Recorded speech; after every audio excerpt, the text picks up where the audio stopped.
আসসালামু আলাইকুম বন্ধুরা, আবার চলে এসেছি নতুন একটা ভিডিও নিয়ে। তোমরা সবাই কেমন আছো? কলকাতায় আজকে আমাদের চতুর্থ দিন।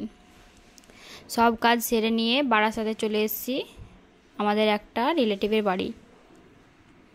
শরীরটা ভালো না থাকায় বাইরে কোথাও ঘোরাফেরা করতে পারিনি, তবে বাড়িতেই সারাদিন খুব আনন্দ করেছি।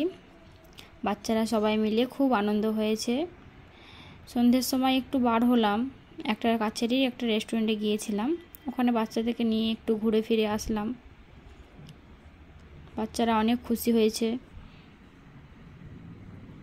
মনটা খারাপ হলো যে বাচ্চাদেরকে ভেবেছিলাম ঘুরিয়ে নিয়ে আসবো, কিন্তু পারলাম না, আবার বাড়ি চলে আসতে হলো।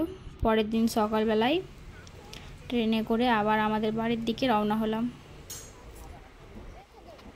আমি দুঃখিত, তোমাদেরকে বাড়ির ভেতরের কোনো ভিডিও দেখাতে পারলাম না, কারণ কেউ সামনে আসতে চায় না, সবাই লজ্জা পাচ্ছে।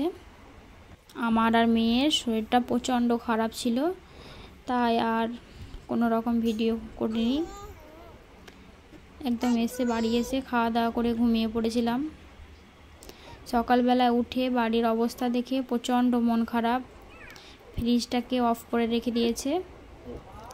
ফ্রিজ খুলে দেখছি আমড়া ছিল, আম ছিল, সব কিছু একদম পচে গেছে। শসা ছিল, পটল, আরও বিভিন্ন খাবার দাবার ছিল, সব কিছু পচে গেছে। এগুলোই শুধু নয়, আরও আমার একটা প্রিয় জিনিস, একটা না অনেকগুলোই। আমি গাছ প্রচণ্ড ভালোবাসি, কিন্তু আমার গাছটাও জানি না কী জন্য মারা গেল। এটা না, আরও অনেক কিছু গাছ তোমাদের সঙ্গে শেয়ার করতে পারলাম না সেগুলো। মনটা প্রচণ্ড খারাপ হয়ে গেল। আমার এত শখের গাছগুলো একটু একটু করে মারা যাচ্ছে। আজকের ভিডিওটা আর বড় করলাম না, মনটা প্রচণ্ড খারাপ আছে। ভালো লেগে থাকলে লাইক দিতে ভুলবেন না, আর কমেন্টে জানাবেন কেমন লেগেছে ভিডিওটা। সবাই ভালো থাকবেন, সুস্থ থাকবেন। আল্লাহ হাফেজ। নতুন বন্ধু হয়ে থাকলে সাবস্ক্রাইব করে পাশে থাকবেন।